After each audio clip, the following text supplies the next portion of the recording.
We'll call the meeting to order. Will the clerk please call the roll? Cindy. Here. Jay. Here. John. He's gone. Mark. Here. Nancy. Yes. Kurt. Kurt is excused. He will be back to town in a few days, he said. So. Okay. And Bob. Here. Thank you. Okay, thanks. So it's time for the voluntary Pledge of Allegiance. Pledge allegiance to the flag of the United States of America and to the republic for which it stands, one nation, under God, indivisible, with liberty and justice for all. Okay, now next item on the agenda is approval of minutes. And the first approval we need is for the meeting minutes from September 10th, 2015. I'll entertain a motion to approve those minutes. So moved. Second. Okay, any discussion or changes brought up? All those in favor of approving that, say aye. Aye. Aye. Okay, meeting minutes of September 10th, 2015 are approved. And I'd entertain a motion to approve today's meeting agenda or make amendments to it. Is there a motion to do so? So moved. Second. Okay, any changes for today's meeting agenda? Okay, all those in favor of leaving like it is, say aye. Aye. Okay, we'll go forward with the way it's presented. First thing on the agenda, or next thing on the agenda, is public hearing of ordinance 2015-13. This is an ordinance providing for Chapter 16.24, Cemetery of the Municipal Code, updating fees and current language to reflect borough incorporation. Is there anybody in the audience that would like to speak under this public hearing time? Okay, seeing no hands coming up, we'll move to the next item on the agenda, and that's bid awards. And first, there's two items there today. The first one is authorization to award purchase of an integrated records management system by Spillman Technologies. And that will be presented by the vendor. And Chief, will you please introduce them and tell them give a brief overview maybe? Sure. This is Jeff Andrus and Anthony Dorsey from Spillman Technologies. They've got a short presentation for us on the product, how it's going to help us out, help us do business better.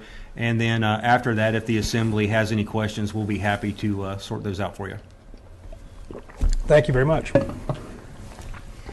Hello, my name is Jeff Andrus. I'm from Utah and happy to be in Petersburg. This is the second time I've been here. We came up about a year ago and was able to meet with the police department and the various public safety individuals and do a product demonstration as well. Spend some time understanding them and a little bit about their needs. I'll take just a second to tell you a little bit about the company, the background and the history and some of the advantages I think that the Petersburg Police Department is going to receive from partnering with a vendor like Spillman. And then my colleague Anthony Dorsey will talk a little bit more about some of the functionality and key features that I think are going to be advantageous. So Spillman is about a 30-year-old company, and it started back with Richard Spillman, who did a senior project in college for the assessor's office in Cache County, Utah. Well, the sheriff got wind of this technology called computers and asked if Richard Spillman could write a program for them. So Richard Spillman worked with the sheriff's department and the local police department to write a program that would allow them to keep track of not only the bad guys, but also do things like dispatching and 911. Now, something unique about that, 30 years ago, Richard Spillman wrote the system so that it would operate in a multi-jurisdictional environment, so that multiple agencies could share the same system but still keep their data and their information separate. Well, fast forward to 9/11 and the buzz of interoperability and data sharing. Now everybody's trying to modify systems to be able to accommodate those types of features that Richard Spillman saw out in advance. You know, something I think key to Spillman that is unique, well, a few things.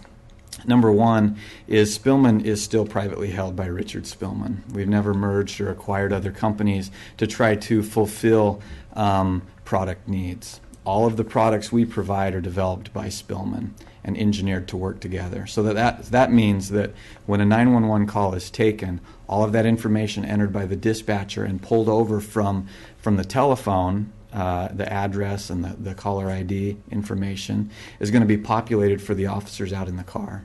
All of the information the dispatchers are taking will be retrievable by the officers themselves. Now, as the officer takes that call, all of that information is also going to be available down the road to do their report. So when they come in to do their report, they're going to have all of that information working together. So all of the features, all of the programs that the police department is buying through Spillman are engineered to work together so that they work seamlessly and make them as efficient as possible. Another aspect that I think that you all would be interested in is in relation to our licensing and our support. So Spillman is a little bit unique in this regard as well. We include a site license rather than a seat license or a per user license. So what this means is if the Petersburg Police Department decides to grow, or you need another dispatcher on duty, or you want to incorporate a mobile command unit, for example, you can do so without needing to come back to Spillman to buy additional licensing for the dispatch or for patrol officers. So fiscally, it's very responsible to be able to have a site license. The second thing is Spillman's policy has always been to include the enhancements and upgrades as part of your annual maintenance. Now, there are a couple of years included with the initial purchase, I think 3 years to be exact. After that, there will be an annual maintenance, but all of the updates, all of the enhancements that Spillman does every 12 to 18 months will be something that the Petersburg Police Department will be able to take advantage of immediately. Every year, Spillman has an annual users conference where over 1,400 agencies are invited to come to Salt Lake and have a week-long training. And there we announce a lot of the new enhancements and releases that are coming up. That's going to take place here in a couple of weeks. So Petersburg can rest assured that they'll always be on the latest, greatest version of Spillman. So that's a little bit about the company, high-level overview. I'd be happy to entertain any questions that you all might have about the company, or we can let Anthony take a minute and ask more questions later. Yeah, either way. Any questions at this point? Okay. Okay, thank you.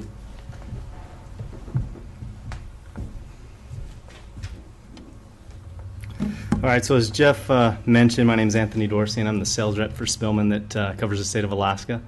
And so he kind of gave us a quick background on the company. I just wanted to go over real quick. I won't get into a lot of the details of the software, but some of the reasons that the police department was looking for a system in the first place and how they'll benefit a little bit. Just a quick background on how we got here today. So back in March of 2014, I had some initial conversations over the phone with the police department, found out what some of their needs were, and we were able to determine that they would be a very good fit for what Spillman offers, right? They're very similar to a lot of the other customers we have. It would meet their needs. In fact, we have, I think Jeff mentioned, 1,400 customers across the nation in 43 states, including Alaska. So we have other customers here in the state, and that's important to note as well because there's state-specific items and requirements that go along with reporting UCR statistics and different things for these police departments, especially if you want to continue to receive grants for the different stats you report. And so Spillman has those standards established already because of the relationship we have with the state. And if they make changes, we make those changes and we update those in the software. So that being said, there's we had some of these initial conversations, and we came up here, as Jeff mentioned, for an initial visit and did an on-site analysis. And I was able to sit down and kind of do some interviews with different key members of the staff and find out what their needs were in the different departments like dispatch, records, patrol, and jail. And one of the key things is really to have something comprehensive, a suite of software that would cover all those duties. Because right now it's a combination of a manual paper process for some people and then a few different software systems that don't communicate at all, right? They're these disparate systems that don't communicate. So it's this mixture of paper and different systems. And so if you want to find out information, you typically have to go look for it in more than one spot. And so it's not very efficient. And so having a comprehensive suite like that makes it a lot easier to be able to search and find what you're looking for, get information back quickly, and make better decisions, right? Because that's what it's all about. Now the chief can actually go in and very quickly and easily pull out statistics and make better informed decisions about how he wants to use police resources, right, where he wants to spend his time. So that'll give him that information to be able to do so. So that's kind of the brunt of it, I think. But along with that, having that integrated suite kind of eliminates some of this redundant data entry. If you're writing things down and then also entering it into a record system and then entering into a separate system, it obviously takes a lot of time, and you could be spending your efforts in other places. And those are some of the key needs. I can get into the details about how a lot of that works if you have questions, but are there any other questions that you'd like to, ask? Any questions at this point from the assembly? Mr. Mayor, may I Sure. ask Kelly and Angel, you're in the audience. Can either of you speak to, how does Spillman meet your needs? I think I can answer that, and Angel can feel free to jump in if I miss something. But like Anthony said, when we get a 911 call or a call coming in for assistance, the dispatcher has to write all that information down. They then have to relay that to the officer and enter that into our system. Then the officer may need to re-enter that information in a report, charging documents. Then we have separate jail records. We have separate property and evidence systems. And Spillman will tie all that together and let us easily retrieve that information that we needed. There's the statistical information that Anthony talked about. We can easily suck that info out of the system to determine what kind of problems we're having, where those problems are occurring, it may help us figure out how to deploy our resources to that. And the information is stored in the cloud in a secure format. So I did just a quick review today. Since our last record management system was bought in 2010, we have over 20,000 records. Probably a third of those include some sort of paper document, and they're stored in dozens of file cabinets in the office. So if we need something, we have to find the right file cabinet, search through the file cabinet, find the record. With an integrated RMS, we can simply type in an inquiry and get that information back. So it's going to increase efficiency, improve security, help us track those records, and move through the process seamlessly. Thank you. Sounds like it'll be a lot more workable than what you're dealing with now. But It's going to be great. any comments or questions, Bob? You said that there's a cost associated with the maintenance after, I believe you said the third year. What's the cost associated, what's our cost from there on out, as long as we have the system? I do. The first year of the maintenance cost is included. Years 2, 3, and 4 are just under $14,000 a year, and that's part of the prepaid system. Year 5 and forward, we projected or estimated to be about $14,600 a year. The other thing I want to point out real quick, if I could, is we talked a lot about the police department, and it will benefit us greatly, but it's also going to benefit fire, EMS, search and rescue. We may be able to help out with the mapping, because there's a mapping component to this in economic development. We may be able to help the harbor out with some permitting things as well, and we should be able to share that information across departments, but keep it secure at the same time. Any other questions? The money to pay for this is part of it, the grant that we've just received, and the rest of it is from state grants? Is that where the money's coming from? We looked at some Public will hear. looked at some funding mechanisms. We looked at this with our grants and bankings finance folks, and the software is eligible for funding in the legislative grants that we receive for the building project, and it has been identified and budgeted in the building renovation project. So that's one mechanism we have. The other mechanism that we have available to us is the E911 surcharges. We collect those surcharges to provide those enhanced 911 services, and we can use those monies to receive that 911 call, process the call, and dispatch it. So there's a good bit of the modules and components in the system that we could fund it, partially fund it from that fund as well. Okay, good. Bob? To feed on to your question, the money that we have in those grants, and I've asked the question, I still don't know the answer, but could that money, rather than to put it towards this system, could that money in essence be put towards the remodeling of this building and the jail process? And then to piggyback onto that question, what's the consequences of that decision of not doing it? Okay. I can speak to how the money can be used. Kelly will have to speak to the, consequences. The building project design and funding included this expenditure. We knew going in that we would have issues with the software or with this issue, and we wanted to fix it all at the same time. So it's built into the project budget. Can that money be spent with these grants? Yes. Could it not be spent and used all for construction? The answer is yes. So we wrote the legislative grants are general enough that gives us a lot of flexibility. E911 is a little more specific. That's a surcharge that are put on people's phone bills, and that has to be specifically used for 911 communications, employees. That expense has to be used for those purposes. So we have less flexibility on how that money is used. That answer your question, Don? And this system installed in this old building will be able to be used in the new building if we can get the funding for it. I'd asked the chief this, and I just want people to hear that that's so, I believe. The plan, Mr. Mayor, is to house the software on the virtual servers from our current IT provider. So the software is going to be installed on their servers at a different location. So the software is web-based, and we can log in securely from anywhere. So it's not going to be housed here. It's not going to have to be moved. It's going to be housed with PCS. Okay, thank you. Any other questions or discussion? Okay, I guess at this point we need a motion to authorize this purchase. I don't think we went that far yet. Did we make a motion in the second? So move. Nope. No, okay. Second. Okay, motion been made by Member Strand, seconded by Member Greger to award the purchase of an integrated records management system to Spillman Technologies, not to exceed $242,737. Any more discussion? Clerk, call the roll.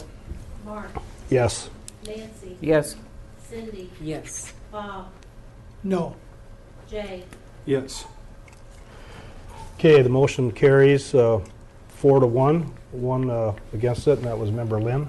So we will move on to the next item on the agenda, and that's motor pool bid award, recommendation for police patrol SUV. I'll entertain a motion to award this recommendation.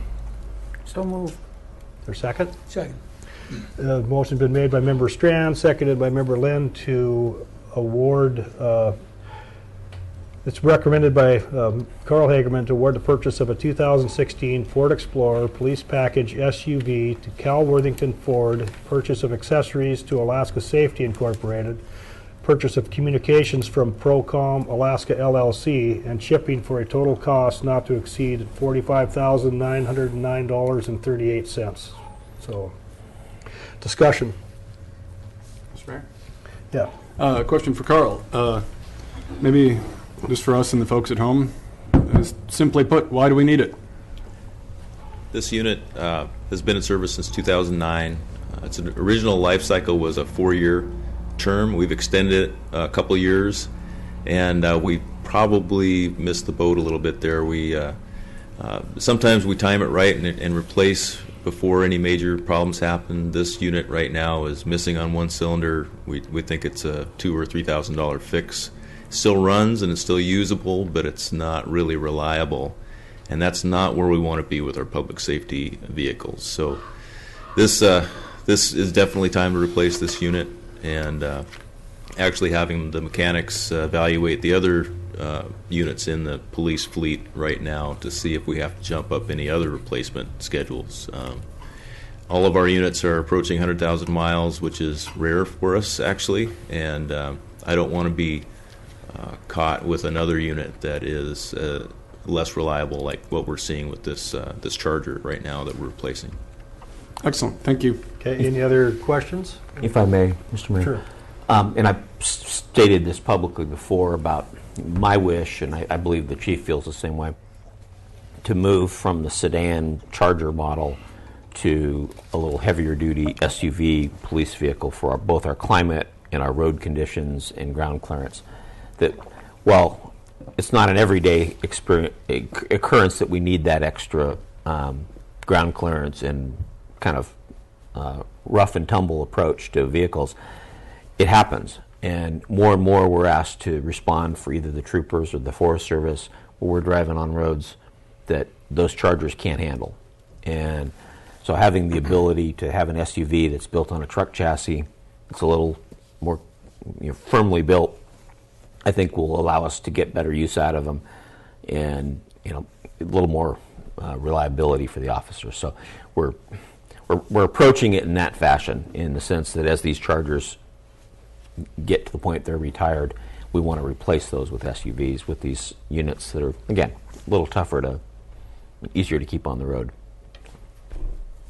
Any other discussion by the Assembly or questions? The clerk call the roll. Nancy, Yes. Bob, Yes. Cindy, Yes. Jay, Yes. Mark. Yes. Okay, the bid award for the new patrol vehicle passes unanimously. And that moves us on to visitors' views related to the agenda. Is there anybody in the audience today would like to speak to a view related to today's agenda? Okay, seeing none. That brings us to visitors' views unrelated to the agenda. Anybody in the audience would like to speak to unrelated items that aren't on the agenda? Okay, seeing none.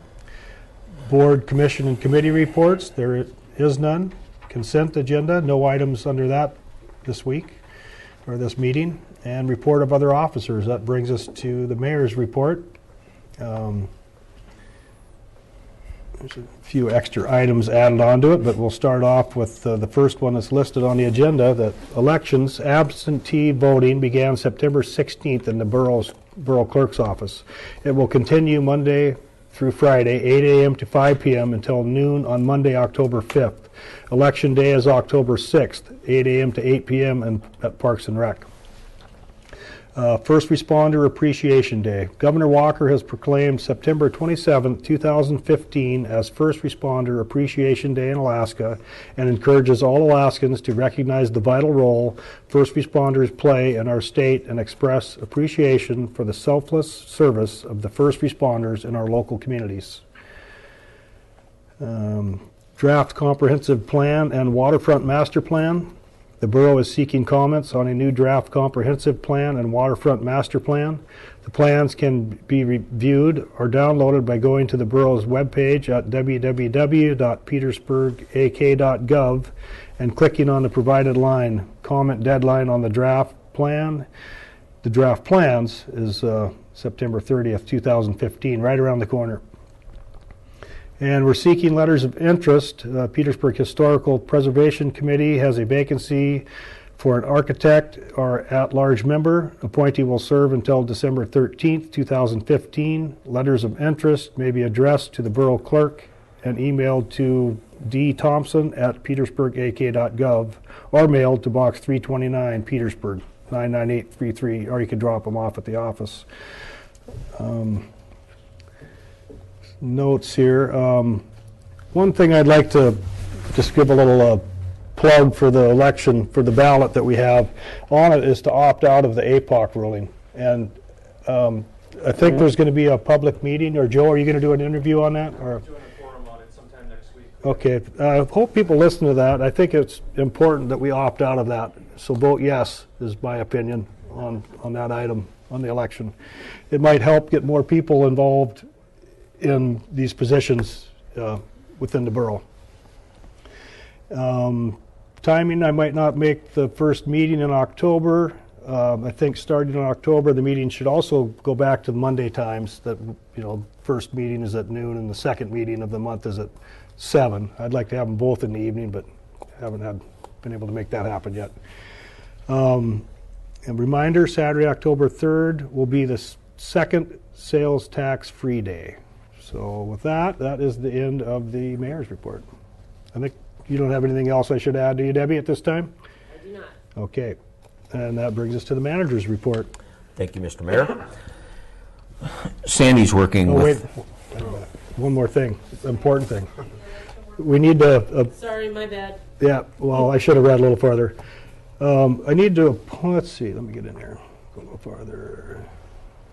Do you want no paper? Well, I don't have the names of the people. Here you go. You can read right from here. Okay, where are we at here? B, mayor's report. Okay, here we go. I would like to appoint to the following individuals to work at the October 6th election. Kathy Harris, Mary Leonard, Erica Warhatch, and Chad Wright. The election workers will be compensated at the rate of $12 per hour.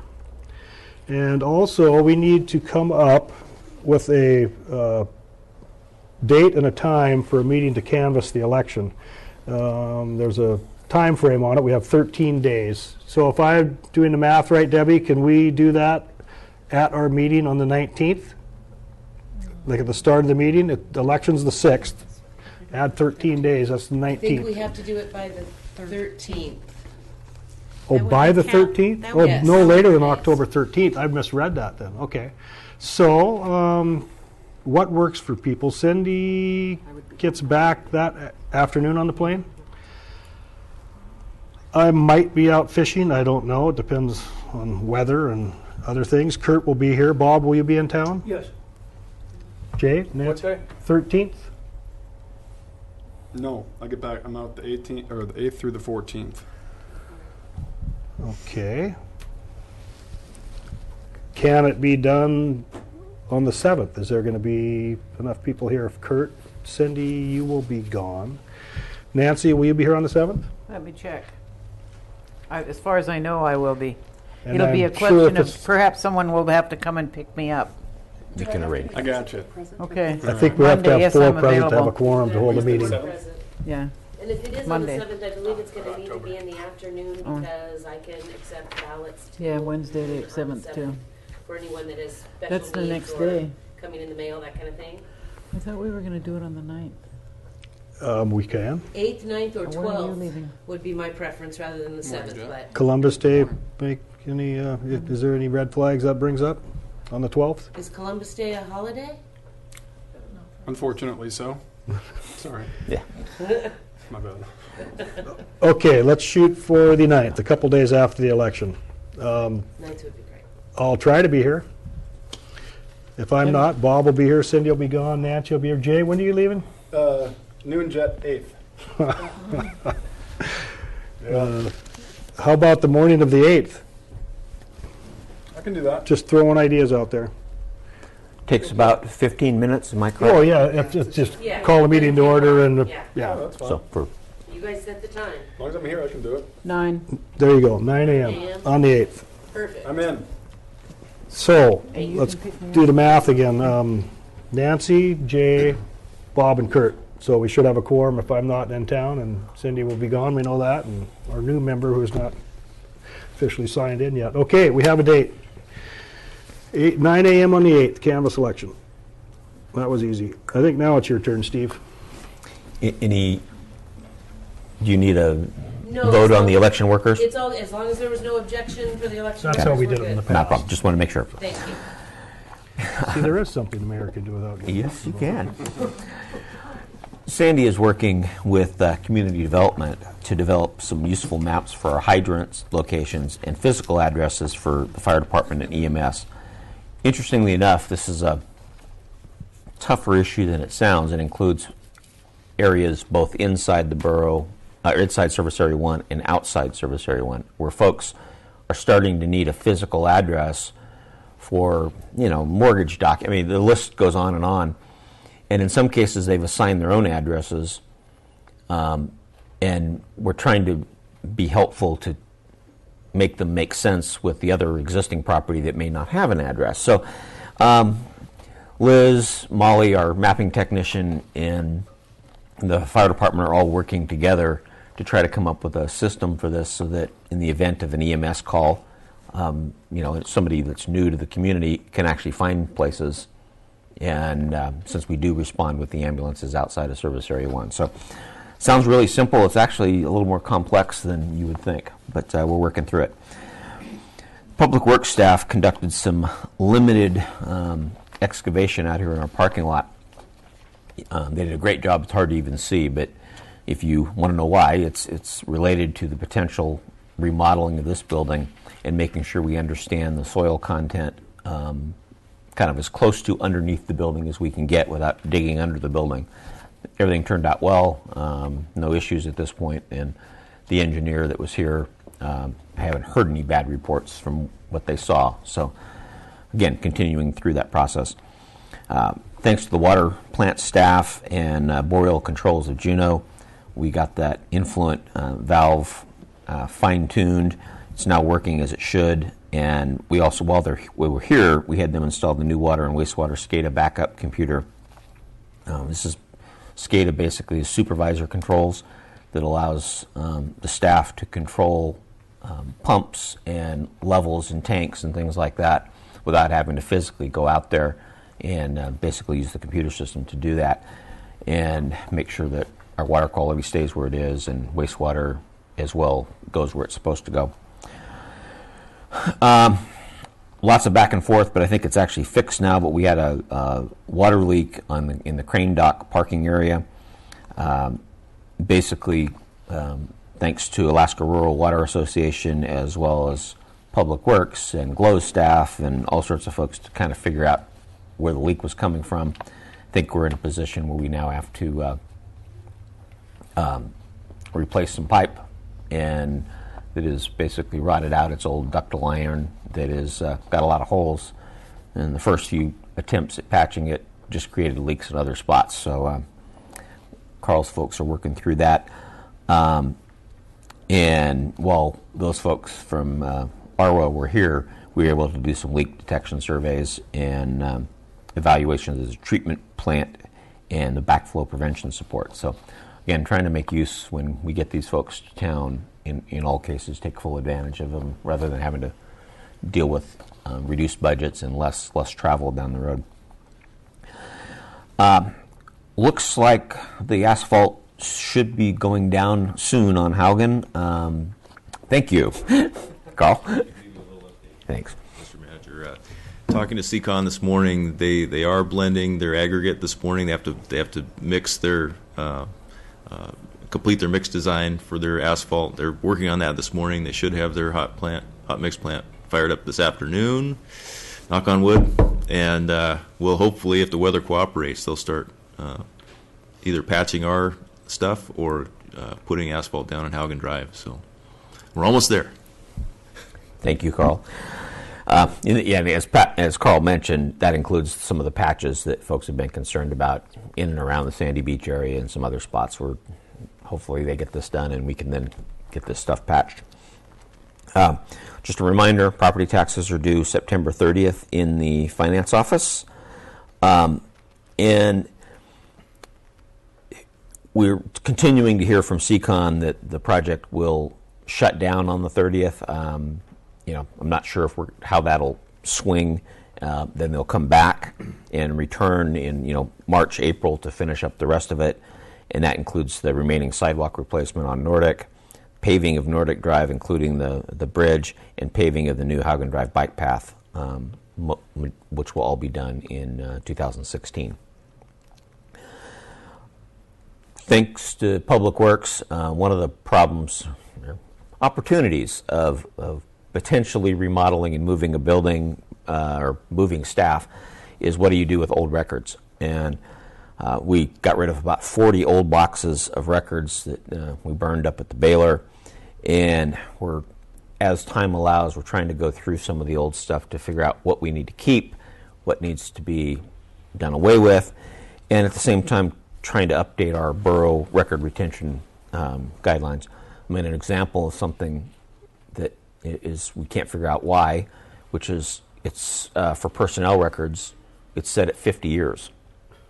We really can't figure out what's the logic for why we would want to keep personnel records for someone who hasn't been employed for 50 years.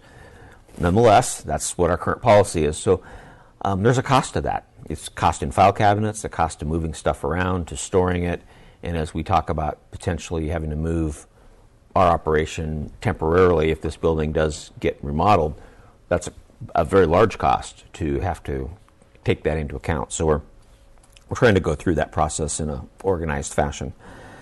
Library is working with the Clausen Museum on setting up a program with the author of the Alaska Salmon Traps, Their History and Impact on Alaska. The author will conduct a talk and presentation at the library, followed by an open house at the Clausen Museum with a book signing, discussion, and viewing of artifacts. Either the museum or the library can give more information on that when they get dates nailed down.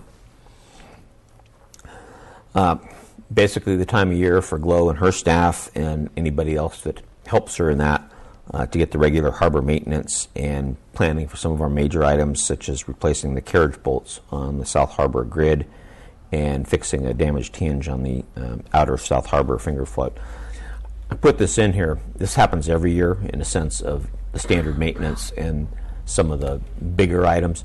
It's one of the the tough things that we have to keep an eye on, which is if we're going to extend out into the future and say we want our harbors to last even longer, that annual maintenance becomes even more important to keep it from avoiding even more damage if it's not fixed. So it's something I've asked Glow, and she already does that really well anyway, but trying to keep a real close eye on those things that, if not dealt with, can be a lot more expensive to fix down the road. We've had, interesting enough, a fair amount of vessels inquiring about winter moorage. So far, we picked up additional half dozen larger 48 to 75 foot stall holders and signing up 2 as permanent. So good news on that. The building engineers on this on the remodel project are reporting to us that we're at the 65% level.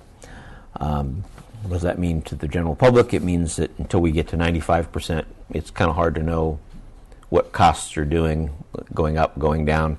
So far, they have been in our favor. We've got, three big issues that we're concerned about. One's the elevator. There's, for years, evidently, it leaks, and there's a sump down underneath it that we pump out on a regular basis. We need to find out what's causing that, and is it something that we need to worry about or not.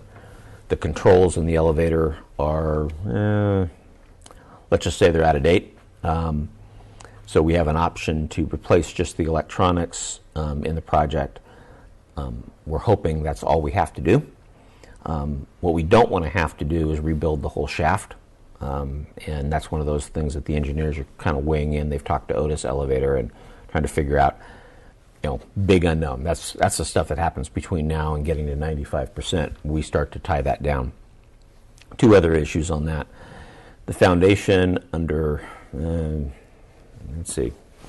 that way a little bit. So basically my office and kind of the finance area, that foundation was fixed sometime in the past. They pumped a kind of a concrete foam in there. Actually, it's about 4 inches thick, which is way too heavy, and we're a little concerned about how much that will settle, and if in fact that will have to be taken out and replaced with something less thick that will have less impact on the ground underneath. Again, we don't know the status of that yet. It's actually not a huge area, but it is an area that we've got to deal with. We don't want to redo the building and then have the foundation slide later. So I say foundation, the flooring slide later. Something I've said before, but it bears repeating. This building, the walls are actually on really good footing. We're not having any issues with the main structural walls. It appears to be just the floor. Not that that's not a big deal, and if you go witness the police building, what happens when the floor does weird things, it can change the dynamics inside the building. But it's been a positive in the sense that we know that the walls are structurally sound. The foundation piece, if we can fix that, says we can actually do and have a building that's going to be good for 50 or 60 years or better. And then the last issue that we're concerned about that we've actually gotten Joe Nelson to help us with, which is currently the police is supported from a generator perspective by a generator that actually is housed at Power and Light. So power goes off, they still have power. We can get people in and out of cells. We can take 911 calls and so on. There's some question between the building engineers and our resident electrical engineer and Joe Nelson on whether the existing generator can support the new building or not. We believe it can. Joe believes it can. They're working through the details on that. It's an expensive thing. We were going to put a added alternative in the project to replace that and add a second generator just as a backup. But we really don't want to have to put that in the base bid if we can avoid it, because it's expensive. So, but interesting enough, there's a whole conversation on what size is needed, and that's where Joe's expertise is coming in handy. It's like, do we really need one that big versus a smaller one that can supplement what we already have? So we're working through that. Again, one of those issues that'll kind of shake its way out as we get it to the 95% stage. We expect that stage to be hitting us in early November. Again, some delays, primarily due to some of these things we found that are making the engineer's job a little harder to get to those specifics. So we'll find out. Officers Rowley and Preston will need the 2-week Alaska recertification course instead of having to go through the entire police academy. So it'll be held in Sitka in February, and we'll have them scheduled for that as well. Officer Pop began the DARE classes at the elementary school on Friday, the 18th. And see the line crews out. They've been busy trimming trees around our power lines. I know that upsets some folks, but if we don't do that and keep it good, then when you have a little bit of wind or a tree falls over, most people get a little more excited if their power is out for a really long period of time. So a little preventative maintenance is pretty helpful in that area. We actually share a bucket truck with Wrangell. Some of the trees and the lines are high enough, rather than us having to go buy a big bucket truck. I made the suggestion a couple years back, why don't we see if Wrangell's willing to, we pay for it, but we barge it over here, we use it, and barge it back. Whole lot less expensive than us having that size bucket truck here on the island. We hope to be able to do more of that kind of stuff between us and Wrangell. Saves us both money in the long run. And the annual FERC inspection of Blind Slough will be held on the 25th of September, or 23rd of September. That's been in the works for a while. Lots of planning, lots of documents required by the feds to make sure we can continue to keep that facility permitted.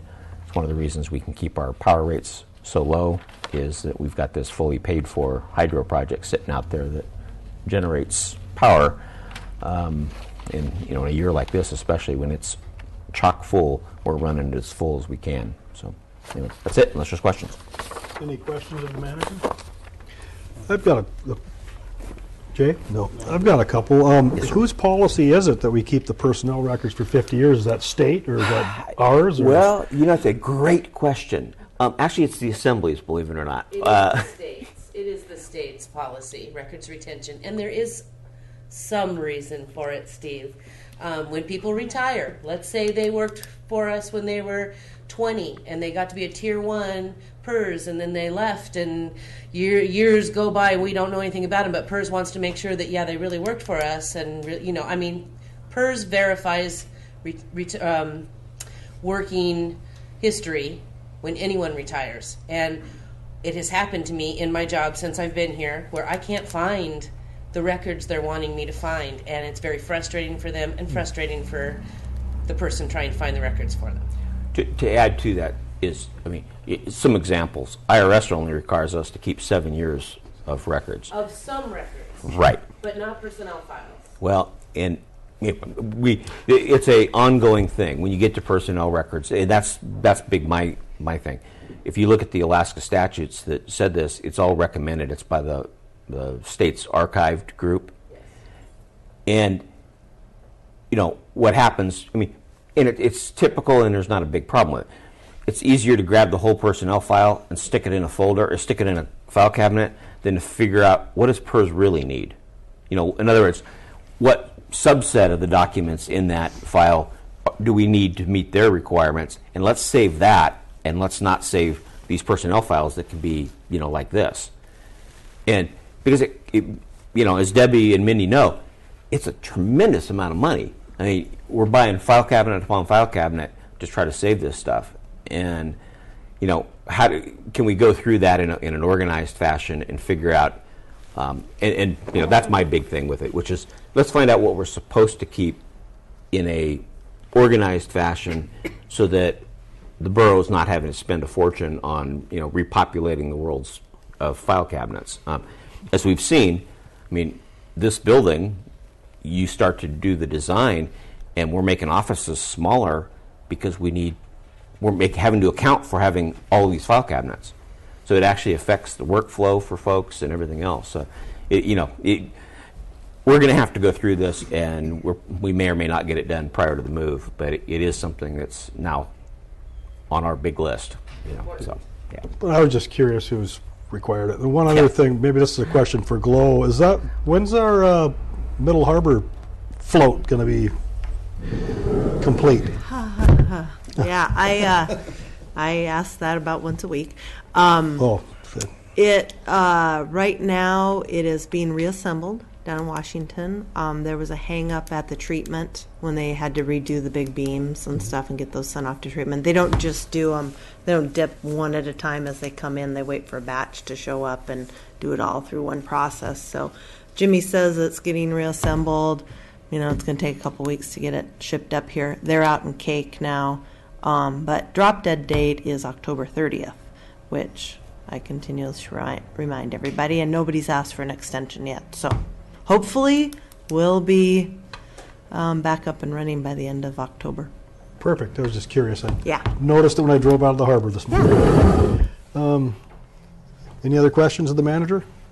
Okay, we'll move on to unfinished business. And first item there, the only item under unfinished business is ordinance 2015-13, an ordinance providing for chapter 1624, cemetery of municipal code, updating fees and current language to reflect borough incorporation. I'd entertain a motion to adopt ordinance 2015-13 in its second reading.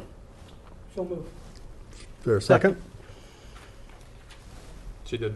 Oh, hard of hearing. Moved by member Lynn, seconded by member Strand to adopt ordinance 2015-13 in its second reading. Discussion. Sure. Jay? Carl, a question for you, if I may. For a burial opening and closing, that's really as far as I'm reading, the largest change in terms of price structure. So what does it cost, to the borough for burial opening and closing? Ballpark, of course. Actually, I'm going to kick this one to Donnie. He's got the information in front of him. We've researched this, and we're ready for this questions. Okay, thank you. There's a couple of different parts to that answer. If you guys don't mind, if I can just take a second to kind of walk you through what a process of a normal burial would actually take. Sure. So the first step is typically, a family member or the individual will meet with Karen in Public Works' office and talk about what type of burial that they want. So are they going to be buried in a casket, or are they going to be put into, cremated and put into an urn and then put into the columbarium? And so they've got a couple of choices there. Once they've purchased their plot, whether it be in the columbarium or in the ground as a casket, you have that individual price right there. So already we've got the time and effort that Karen is putting into making sure that that the plots are taken care of, who is actually buried where, what family members are next to them, et cetera, et cetera. So she keeps track of all of that information. Then when the person passes away, then we have the actual work that is ahead of us. And so typically, Public Works on average, usually it costs them about $1,400 for a burial. And that does not include Jesse's time, because now Jesse is actually a part of Parks and Recreation. And so Jesse is typically the head of this project. And so he will usually have an additional, 5 or 6 hours ahead of time before the Public Works crew shows up, getting the actual spot prepped, getting plywood out, making sure that everything is prepared. And so you're looking at another, $300, another $500 there with Jesse's time. So by the time we're done, once we take into account of Karen's time, Jesse's time, and also Public Works, you could be looking at about $2,000 for one burial. So then, I guess I'm going to interpret from there, and you correct me if I'm misinterpreting, that at the $800 price, as a borough, we're choosing to subsidize that cost to keep it affordable for families in Petersburg. Most definitely. You know, that was something that Carl and I specifically discussed. When we started actually looking at, and we had Karen go out and say, okay, how much does it really cost us to do a burial? Because we wanted to know. Sure. And so when she started coming back with these numbers, Carl and I both said to each other, well, do we charge, our family members that are going to be using this facility the full amount of what it would actually cost? Or do we continue to make this as a public service, which is what it should be? And, Agreed. And that was the direction that we headed with it. Thank you, Donnie. Thank you, Carl. You're welcome. Okay, any other discussion on ordinance 2015-13? Clerk, call the roll. Bob, Yes. Cindy, Yes. Jay, Yes. Nancy, Yes. Mark. Yes. Okay, ordinance 2015-13 passes unanimously in its second reading. And that brings us to new business. Communications, we have an update from Agnew Beck Consulting on our comprehensive plan process. So, Chris? The best place to Yes, sir. yeah, stand. maybe introduce yourself to the public in here. Sure. Thank you. So my name is Chris Beck, and I'm one of the principals of Agnew Beck Consulting. And we were hired by the borough to prepare a comprehensive plan that's designed to, I guess, address the fact of the new expanded area.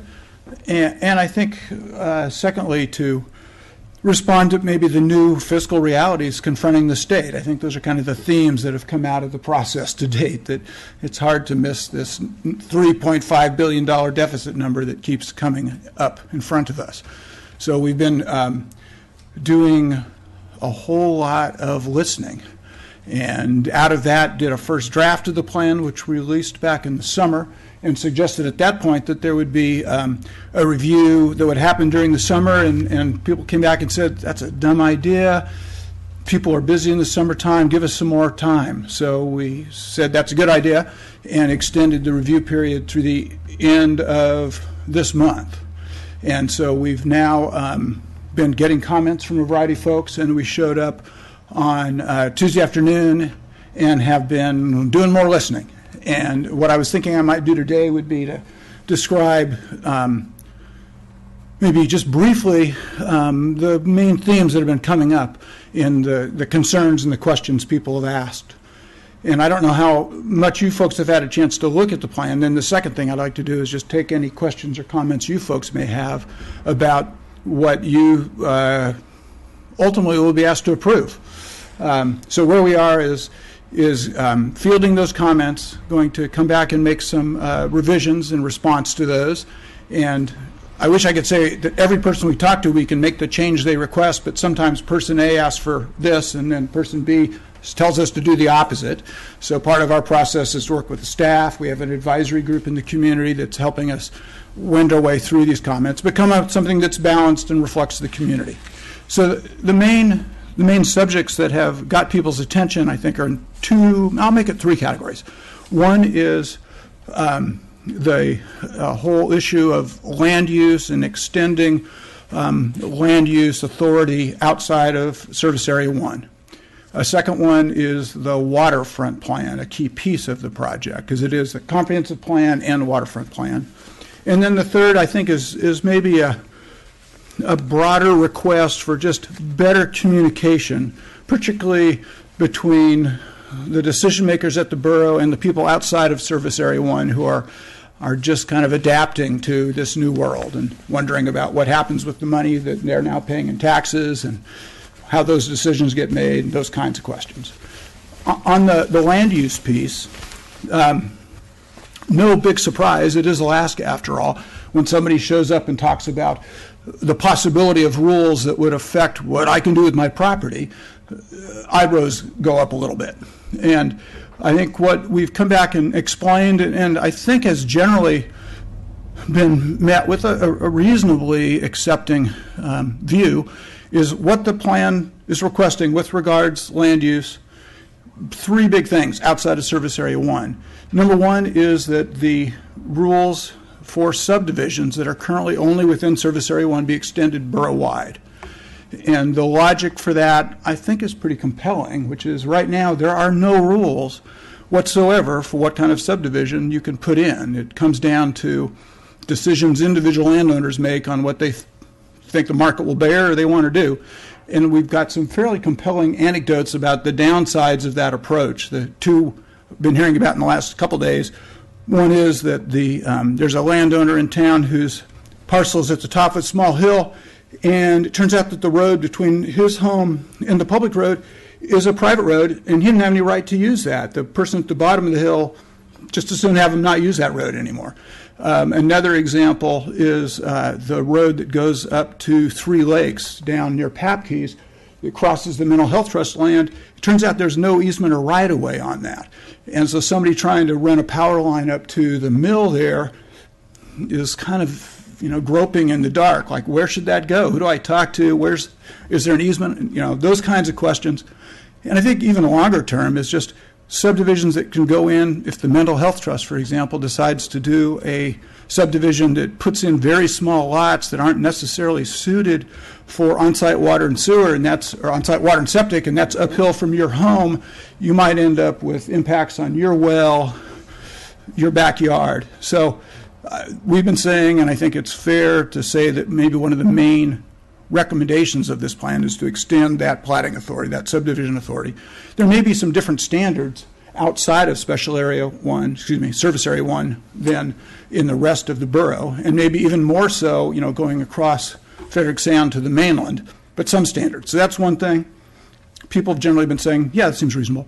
The second one is right now, many of you probably know, the Army Corps of Engineers has declared all of Southeast as a wetland. You have to get a permit before you can put down a pad to build a home, and often the process to do that is time-consuming, costly, irritating at best. It can be months, it can be years before you get that permit. As you as an individual go tug on the sleeve of the Army Corps and ask for your fill permit.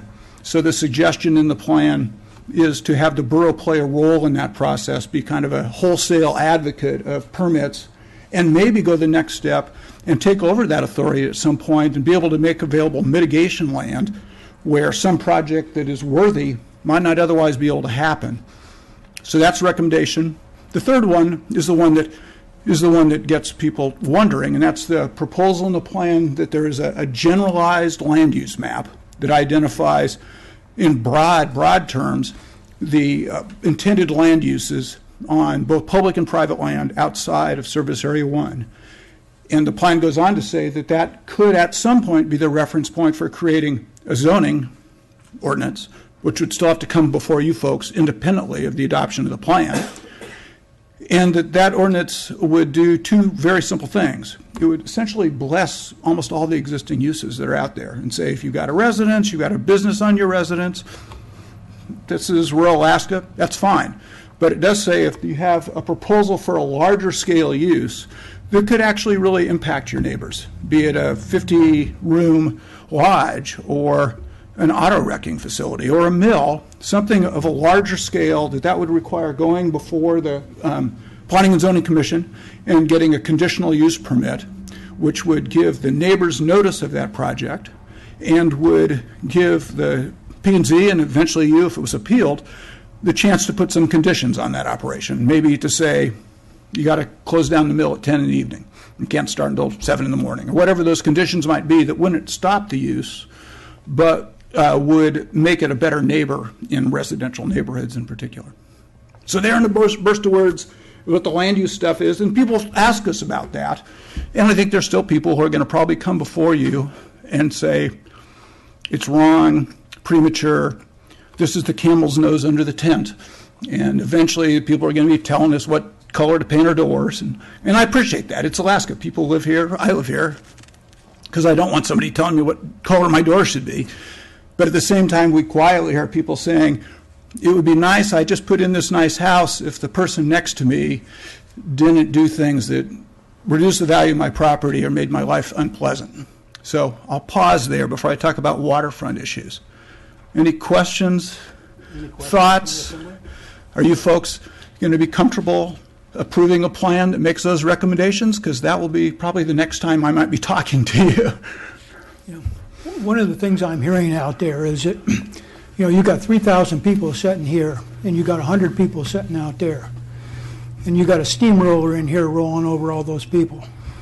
And I'm hearing that consistently from folks outside. Yeah.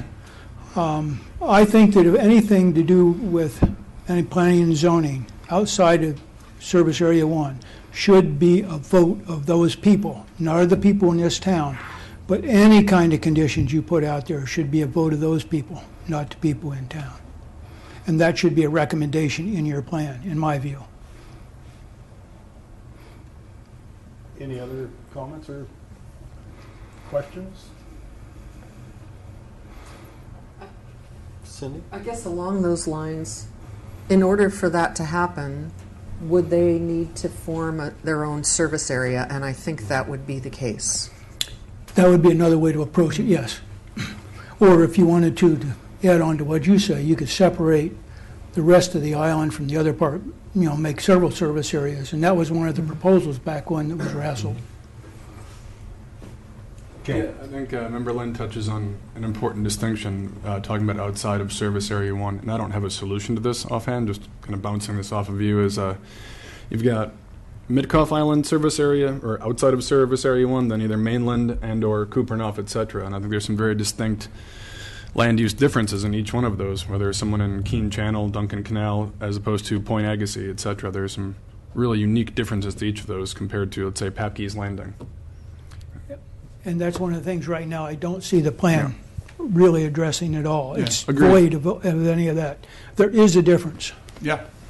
Well, and I think part of the way the plan tries to get at that, and I'm not at all trying to argue, but just to explain, is that the recommendation is for probably what would be the world's simplest zoning system.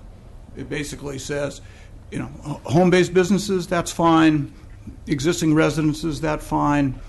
If you want to have a greenhouse, no big deal. All those things are fine. The only thing that is proposed that could be regulated would be large-scale uses. And I think from our experience in other locations, it's often those are the ones that leads people coming to the borough at a later date and saying, why did the borough allow this to happen that has so disrupted our neighborhood? And in this case, what the plan is saying is you don't say no to those, but you ask them to go through a process that recognizes their potential impact, and in some instances to add a few rules so they fit into the neighborhood with less disruption. And so we laid it out that way because we recognize people's concern about the camel's nose and the restrictions on their property, and recognize that there should not be a lot of those. But I'm explaining what I've heard from a lot of people and trying to hit a balance point, and it's clearly not my decision at all. And we don't see the plan as our plan. We see the plan as trying to carry forward all the things we've heard from all different people, and wanted to inform you about kind of where we are. Sure. I mean, an example, I was at Glacier this morning where Agnew Beck was taking comments from folks. And somebody who lives outside of Service Area 1 was very clearly saying, I really think the borough needs to get involved in this air quality thing. This neighbor of mine is put in a wood-fired boiler, and it affects my life. And we're getting more of that. To Assemblymember Lynn's, point, and to Chris's point, Liz and others, we're starting to get this. I have this really nice house, and this person's building right on our property line. Or this, they've got an in-ground septic system, and it's leaking onto my property. Can the borough come out here and do something about it? The answer is no. Not now. And what the Assembly is going to have to struggle with is this issue of, do we do it ahead of time, knowing that if we don't, if the Assembly doesn't do this, and somebody decides to build a 50-room lodge, Liz is going to have to say yes. If they come forward and say, I'm going to build this, and I'm going to build this on this lot, and it happens to be right next door to your house, we're not going to have the authority to say no. So there won't be any, at that point in time, it's too late. So it's kind of how much in advance do you want this to to happen versus waiting until it's kind of, oh my God, and now there's less control. And that's what I think the Assembly's going to have to struggle with. Again, our job isn't to sell this stuff, but I guess two thoughts. One, we're doing a plan right now for the Denali Borough, where they actually have zoning, and the whole borough is zoned unzoned. So that's what the zoning code says. There's no constraints or restrictions. But we've been hired because people are starting to come forward with those problems, and we're being asked to kind of gently explore approaches, specifically because the tourism industry has been so robust at the park entry that now they're beginning to put facilities into Healy. And people who always before said, we don't want that zoning stuff, are now saying, there's a 50-bus parking lot in my neighborhood, and there's a new employee housing, and these people are roaming around and partying late at night, and it's lowered my property values and made my life miserable, and you, the borough, be doing something about it. And the borough's saying, well, we don't have, so I'm just echoing what you're saying. But a different slant on that same argument is one of the big themes of this plan is trying to think for the future about how to create jobs, how to create the revenue that will pay for the school and other facilities. And the reason I think most communities in America have come around to zoning is because it protects property values. And if you're getting ready to build a $400,000 oceanfront house someplace, you are going to hesitate if you know that your neighbor could do anything tomorrow. And I think there's, in my view, this whole island, this whole area has a chance to be a place where people start to see this is beautiful waterfront land where I could have a great life and build something really valuable, but the lack of any of those restrictions is a deterrent to those kinds of investments. For some people, it's an incentive. I realize it's a complicated story, but there might be some midpoint. And I think when people, in my view, just reflexively throw out zoning, the whole category, it misses the reality that zoning can take many different forms. And there's probably forms that are really excessive and inappropriate here. But there's this kind of more benign Alaska rural version that perhaps is worth considering. So there's my sales pitch, and I'll cool down and stop. Any more questions on this? So on the waterfront, do you want another couple minutes? I don't want to take all your time. Yeah. So the waterfront plan is designed, as the name suggests, to try to make the most of the value of this finite resource. And so the bulk of our focus has been working with GLOW and the Harbor Commission, thinking about improvements to the facilities that support the commercial fishing fleet. And I think we've done a pretty good job of that. There's some nuances to sort out about the numbers and some of the explanation of those proposed improvements. But I think of the different parts of the plan that probably need the most refinement, it is this waterfront plan. And the main area where improvements are needed would be to bring up the other non-harbor-based facilities, Banana Point, Papke's, Agassiz, across the bay, across the inlet here, and at least identify that those are important. Often case use is growing, and that right now there are no mechanisms to manage that. And we've heard a bunch in the last couple hours about Kevin, who's working down at Papke's and went past the hat, raised $1,500, got verbal permission from DNR to put some concrete in there so that people wouldn't bust up their trailers trying to go up and down that ramp. And we've been hearing there's still steadily increasing growth there, and there isn't any way right now to maintain that facility for safety or convenience.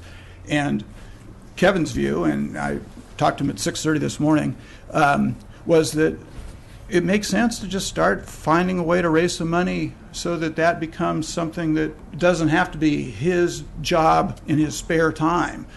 And that maybe you do like you do in the harbor. There's a little user fee. If you park there, you've got a sticker, and you raise a little money, and then you work with DNR, who actually owns that facility, to maintain it. And so we won't go so far, we believe, you should tell us if we're off base, as to making that specific suggestion. But we want to go to each of those sites and identify them in the plan as important and raise the issue that some approach is needed if they're going to continue into the future to be preserved so people can continue to enjoy them. And so it's kind of raising the issue and putting it more prominent and identify the specific locations that look like they are really important. So that's the theme of this waterfront plan, broaden the scope a little bit, make sure that, and I guess finally we want to look at some of the recommendations within the harbor that talk about accommodating a portion of the tourism industry, the cruise ships that stop, some of the yachts, and make sure that the ideas that are in there actually work for the folks that are intended to benefit. So we're doing a little bit of due diligence on some of those suggestions. So I think we're not far from having a complete waterfront plan, but we want to push it a little bit and make sure it's a little more in-depth, a little broader in its focus, a little more credible. Questions or ideas, comments? Well, I don't see any hands going up, Chris. So. Okay, just keep, I'll be quick here. I got one more, which is sure. A lot of people have said from outside Service Area 1 that it would be good if there was a clearer communication between the interests of those folks and you, really, and the decision makers at the borough. And we've heard people bring forward questions and doubts about, what's happening with that 4 mil rate. Is that actually going to benefit the school or not? Has the school budget grown since all these new property tax owners came in? And that's a good example of where the simple answer looks like, well, no, the budget hasn't gone up. But in fact, the reality is it didn't go down because more revenue came in to make up for other revenues that did decline. So I think that's a broader subject that we won't solve, but I think we'll identify that it would be valuable to think about how to have ongoing communication that leaves people who might have misinformation or just be frustrated with more opportunities to share those views, have those views heard. The other side of that issue is it's a democracy, and I think I understand 3 of the group of you are actually from outside of Service Area 1 and listen to those views. So some of it is just get involved. There are a couple different boards and commissions that have empty seats and looking to have people fill those. So there are opportunities. I don't mean to oversell the idea that there's a huge problem here, but where there's misinformation, and there might be ways to correct that, where there are lines of communication that might be opened without a lot of pain and suffering, might be worth, people are sure asking us to do that. And so I guess we'll try to capture that intention in some way. I think that's most of it. Maybe one other little one is, within Service Area 1, the land use plan suggests an expansion of the historical commercial area that's here on Hammer Slough, and shows that right now that's just on the upriver side of the road. We're suggesting that be extended down into the Singley Alley area. And the notion there, like many of the notions in the plan, comes back to an economic goal and trying to keep that area sufficiently attractive that tourists who could take their money and time many places decide, oh, that Petersburg, that's a cool place.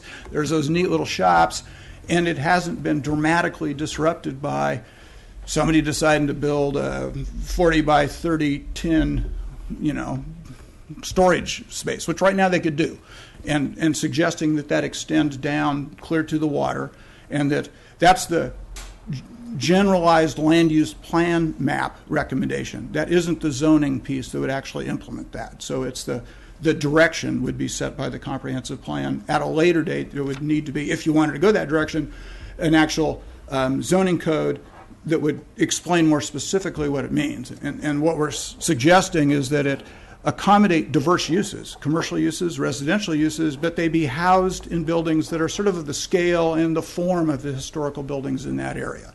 It's not too fussy, but it's designed to hang on to some of that character that means people like going there and spending time and money in your town.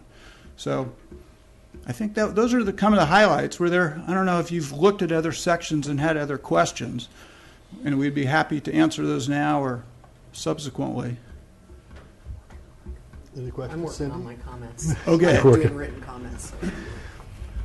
That sounds like everybody's satisfied with the... Well, we hope so. Yeah.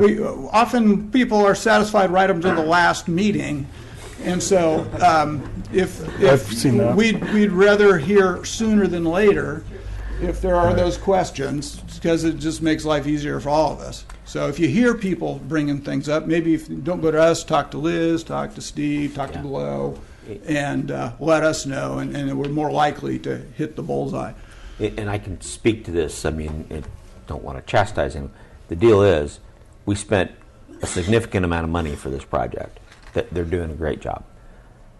At the last minute, if questions come up, it's going to cost more because they've committed to do a certain X amount of work for a certain amount of money, and if we have to start over again, in some ways, it costs us more money. I mean, that's just how business works. So it is to the public's benefit as well as the assemblies and everybody else to read the plan, get your comments in, and get them to us so that we can incorporate and ask the right questions. We wait to the last minute when we've brought it before P&Z and the Assembly for approval. It's a lot harder to make changes and a lot more expensive. So that's, thank you. I guess the only other point or question Sure. That I would make, I was shocked in reading the beginning of the plan to see how many people who live in Service Area 1 didn't know they lived in Service Area 1, which speaks to your comment about communication. And if you hear specifics about how we can do that better, and the same with you, Bob, if folks say, we want to have a coffee at this, informal meet and greet at this time or place, even if it's outside of Service Area 1, then let's make that happen, because clearly we are not sharing information in a way that people need to get it if they don't even know where they reside. Well, and Liz had a thought that mimics the model that's used in a lot of cities. Used in Anchorage is in Anchorage they're called community councils, and the whole town is split into community councils, and those groups have a formally identified responsibility to be advisory to other decision-making groups. That seems a little formal and a little fuzzy. I don't know. I defer to you, Bob, if something like that would be helpful. But if the borough was to twice a year go out and you folks go meet in some of those places, or one of you just reports back, or some way of slightly formalizing the listening opportunities, I think there may be some benefit, and then it'll be harder for people, if nothing else, to complain if you've made the effort. If you try a couple of years and that isn't working, you try something different, or you let them elect different people. But I think trying in some new ways is an idea worth considering. Any other questions of Chris? Okay, well, don't hesitate to ask if you get them more. You hear your friends or you hear somebody saying something that you think we'd benefit from here, and pass it along through Liz or Steve or right to us. So, thanks. We've enjoyed working on this and excited about the whole project. Do you feel you've had a fair level of comments from the public, or do you think people haven't been responsive? Or I think until plans get right up to the end, often you don't hear everything, and where things can go awry is if at the last minute there's a lot of maybe rumors and misinformation about what a plan is about. Mm-hmm. So I never can say with confidence that we've checked in with everybody by any means, because we just, and the more one-on-one conversations we have, the better, and we haven't clearly talked to everybody. I feel like we've got a pretty good representation of people, and that's what we always try to do. Shelley right now is up talking to the high school students. We're talking on like half an hour schedule all through the rest of today and tomorrow and much of yesterday. And if there are other people you can think of, it's like, have you talked to this category or this individual? We welcome those ideas. So I think we're doing about as good a job as we can, but you can always do a little better. I don't know, Glo or Liz or Steve, do you feel like there's any big chunk of folks we're missing? I mean, I could speak to the, I don't know that what else you could have done. I mean, You've been pretty energetic. Yeah, I mean, and it's one meeting after another. It's. I mean, how many times have you been over to Kupernoff, as an example? Well, we were just there last night. Yeah, had a great dinner. Got a good we've had public meetings here. You've met all over town. You were at Glacier this morning. I mean, it's one of those things. We can't afford to have you go knock on every door individually. I wish that'd be great, but that's not how things are done. Can't do it. Can't afford it. And so, I mean, I think within the bounds of what monetary concerns are there, that you guys have done a great job reaching out to folks. I mean, we've had how many open houses, how many presentations. Yeah, quite a few. We had a survey. We got a lot of input. And I'll end on tomorrow at Glacier from 6:30 till 9. There you go. They're back at They have Glacier. good coffee. They have some nice breakfast, bagels, and we'll be there and trying to answer questions and just listening. So if there's that person of you out there with some things to share, we're all ears. Thank you. Yeah, so if anybody in the public is listening and you have concerns, there's more opportunities. You have another 6 days. Yeah, and a face-to-face opportunity tomorrow morning. Yeah. So. Okay. All Well, right. thank you for your Thank time. you. Appreciate the thought that you've given to all this. Thank you. Okay, that brings us to assembly discussion items, and Member Lagadakis is going to give us a report on her visit to Rupert for Southeast Conference.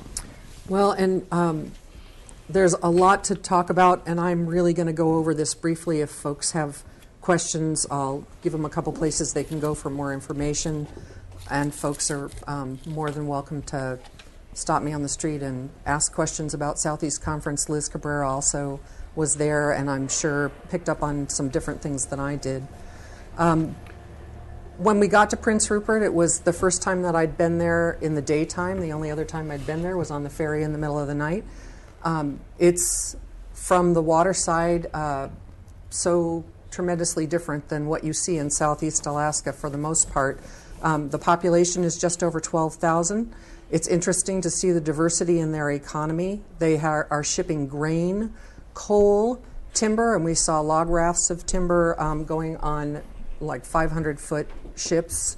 They're also home to the largest seafood processor on the West Coast, and I think they said in North America. I didn't quite catch that because we were on a boat trip at the time and it was hard to hear. What I was really surprised to hear about that is Alaska fishermen are delivering fish to that processor, which means money out of our pockets, if you want to look at it that way. Much of what they're shipping is going to Asia, which was very interesting too, and it's a very, very active port. They've invested in container shipping facilities, and they're looking to be involved in the proposed liquid natural gas project that is also involving Alaska.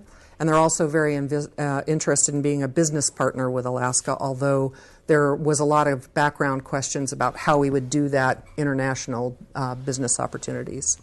The presentations at Southeast Conference centered around mining, transportation, LNG proposals. State budget was a big part of that picture, shipping, tourism, and tribal interests, just to name a few. And though the liquid natural gas proposal is interesting, the companies involved are still somewhat on the fence about how much they want to be involved and if they want to commit financially. So it was interesting to hear that it's sort of full steam ahead but one foot on the brake when you hear them talking about the proposal.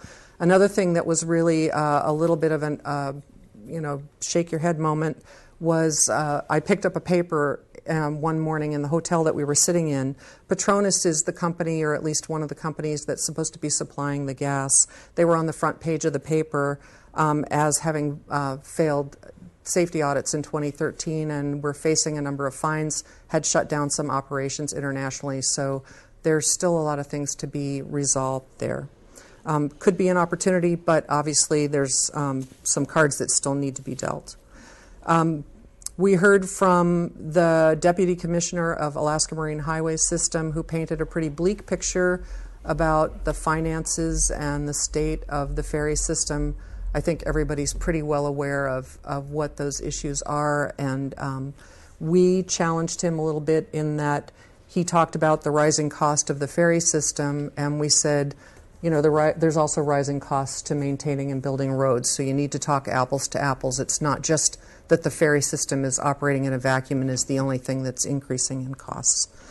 Dave Kensinger of Chelan Produce followed his presentation, followed Mike Nussel's presentation. Mike is the Deputy Commissioner, by proposing elimination of mainline ferries over cheaper shuttle ferries between communities without road access, and said the ferry system priority should be those communities that don't have access any other way. The elimination of the mainline ferry proposal was definitely an undercurrent of that generated a lot of discussion in the background at Southeast Conference. I don't think people are necessarily on board, although they understand the reason for Dave proposing that. Dave also advocated for a citizen board over an advisory board, and if you've been listening to KFSK, they did a really good job of covering some of the issues and comments and background about why that would be beneficial. Let's see. We also heard Southeast by the numbers, and that was presented by Rain Coast Data. And they noted a couple things. In the past 5 years, we've reached all-time highs in state population, workers, and workforce earners, though most of that occurred in the beginning of the 5-year period. In the last year or two, that trend has shifted downward. Since 2013, our population has declined slightly, and I think they said it was something like 30 people statewide. Our population has changed. So that, to me, doesn't seem like a significant number, but still a downward trend. Jobs have also decreased, mostly in government, construction, and health care. Visitation by ferry and cruise ship passengers in the last couple years was down by 34,000 people. I didn't hear that they parsed out how much of that was ferry and how much of that was cruise ship, and counter that with their overall trend of visitation being the one sector in Southeast Alaska that has actually been on an increasing trend over the last few years. So that number didn't track with that, and I would need to look into that a little bit more to figure that one out. In the last couple of years, the value of seafood declined by $92 million. Oil production has declined almost continually since 1988. Despite this, their survey of top managers and business owners in the state is still positive. Their outlook is still positive for our economy, which also I found very interesting. Looking at the numbers that Rainforest Data had presented, the Forest Service lost the most jobs. They lost 80, but private maritime and Coast Guard gained over 800 jobs in the period between 2010 and 2014. Government comprises 35% of Southeast regional earnings, which is a big, big piece. We also heard from Pat Pitney, who went over the budget. There is a budget tool that you can use. It's on the state website. Anybody can manipulate it and sort of play budget god. If I make this change, how will that affect revenues? And so we worked through that. We proposed a bunch of things and watched how the numbers went up and down. It was a very sobering presentation. She said of state expenditures, the top three expenditures in the state are education, payments and obligations, and health and social services. Education is K through 12. The university was separate and a much lower portion of the budget. Payments and obligations included tax credits, some of which we must pay. Even if they don't benefit, we have to, even if the governor makes some changes to oil tax credits, we have to make good on the ones that were already negotiated. So those will be continuing expenditures for the state. Retirement is also a big part of that. And those three things were a tremendous part of the budget over the other portions of the budget. So when you look at where you have opportunities to cut away from different sections of the budget, you realize that many of the things we're talking about cutting, including the ferry, aren't going to get us big gains if we eliminate them, because they really don't affect the budget as much as those top three items. The state is looking at some efficiencies to save costs, but they don't expect to realize more than 1% to 5% savings in any particular function. So that probably isn't going to gain us a whole lot. They've already done their big budget reduction, and it's not possible to make another budget reduction of the same magnitude in this year. So that's also something to consider. The administration is seeking to maximize federal dollars. However, we know that, on some levels, federal dollars are also declining. A couple of the, all the changes can't be made in the next legislative session. Changes will be ongoing. So this is a road that we're going to be on for a while. And a couple of the conversations for places to generate revenue are, of course, taxes, alcohol and tobacco. In Alaska, I believe we are nationwide the lowest taxer of those. However, that primarily affects individuals, and because of our state population, some of those things are not real opportunities, like gaming. Because our population is not large, we're not going to gain a lot of money, even if we instituted some kind of a lottery system or other gaming system. Two things that I've heard talked about, both by Pat Pitney and Alaska Municipal League, are caps to the PFD and using some of those additional excess revenues for the state, maintaining the corpus of the PFD so that there are still earnings, and also income taxes, which would capture income from people who come and work in the state and then leave at some point in the year, and we lose that revenue once they've left Alaska. So those are two conversations that you will hear more about in the future. I think I'll leave it at that because there's a lot of stuff, but one of the conversations that we had with Pat Pitney, she has visited over 25 communities in Alaska with her dog and pony show and the budget calculator to fully inform people about what our future might be like. And she agreed that she would be willing to come to Petersburg to put on a presentation, or would send somebody from her office if we can guarantee her an audience. And I certainly think that we could do that. So I don't know whether we want to do it now or at a later place, but I would ask the Assembly if they would be willing to write a letter and make the invitation that she come and do a presentation in Petersburg. I think that's something we could put on the next agenda, and it might be something we could, if she or somebody from her office comes, we could have the hospital and the school people here, and I'm sure there'll be a lot of people from the public. And she herself said it's really important that we have the conversation, that we talk to people we don't agree with, that communities need to be really informed, and to think about the various opportunities, what we're willing to give up, what we're not willing to give up, what quality of life are we trying to maintain, and how do we go about doing that. It's going to be an ongoing discussion. Cindy, did Pat Pitney is the state's budget director, the governor's budget director. And was it from her, or was it the Rasmussen Foundation that talked about, doing the comparisons between what we pay in Alaska for government from a tax perspective as compared to other states? I think that might have been Rasmussen, but okay. I believe, and I said I was going to give 3 places where people could find more information other than Liz or myself, because we did bring back some materials. The presentations for everyone who spoke at Southeast Conference will be put up on the Southeast Conference website, so if you go to their website, you can download that information. The budget calculator is on the state's website. I don't know exactly where the location is. Liz may? It's the governor's website. Okay. And then the third place to look is raincoastdata.com, and Maylana used to work with Southeast Conference. She's the one that now runs Raincoast Data.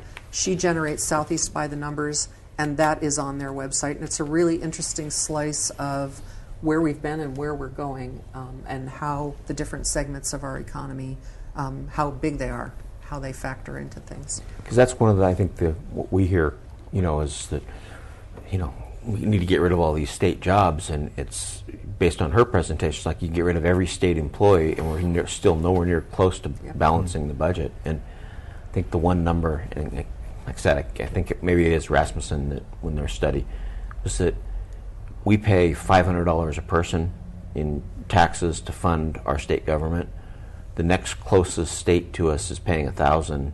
The average is $2,000 to $3,000, and that's a scary proposition. It's basically saying, back to it, you're not going to solve this by cutting expenses. I think that was the most important part of Pat's presentation. Is it's very clear that cutting anything is not going to be the solution. We have to figure out how to raise revenues. Yeah, that was Bob. Cindy, was there anything when I was at Southeast or Alaska Municipal League? One of the conversation is that we're not on equal playing field in Alaska. The rail belt, for instance, Anchorage and Fairbanks, has no sales tax, whereas we have a sales tax. And when you're looking at generating revenues, how do you make the playing field equal so that you're beginning from the same point. Was there any discussion at all on those issues? I think there were more private discussions about that, and I'm on the Sustainability Committee for Alaska Municipal League, and we put forward some proposals about how to deal with the budget situation. They left sales tax on the table, but the smaller communities were arguing that we don't even want it considered, because small communities in Alaska often have a sales tax. I know Wrangell does, we do. When we get another sales tax statewide laid on top of that, it's an unequal burden to us, say, versus a community like Anchorage, which doesn't have any. And personally, I think some of the revenues from the state should take that into account when they make their allocations, but I don't get to make those decisions. Yeah. Unfortunately, that's but not how to it answer works. your question, it comes up in the conversation, but I don't know if we've figured out quite how to address that. But I know that Pat has heard that. Okay, any other questions for Cindy? Thanks for the update. Sure. That brings us to recognitions. Anybody have any recognitions, staff or assembly members? Chief or Donnie, whoever wants to go first. On Saturday, we will be having a service project that is being spearheaded by a couple of the local churches. Just want to thank them for their efforts to help us with our trails. Also, wanted to thank the Forest Service, who is going to be spending a fair amount of time tomorrow prepping those trails for this service project. It's nice to know that the community continues to support Parks and Recreation and the many things that we offer. And so we just want to let them know how much we do truly appreciate that. All right, thank you, Donnie. Chief? Thank you, Mr. Mayor. I just wanted to publicly thank the Assembly this afternoon for supporting us. This record management system is going to make our life a lot easier, and it's going to help us provide public safety more efficiently and effectively. Thank you. Thank you. Cindy? I have one. I wanted to publicly thank Molly Christensen.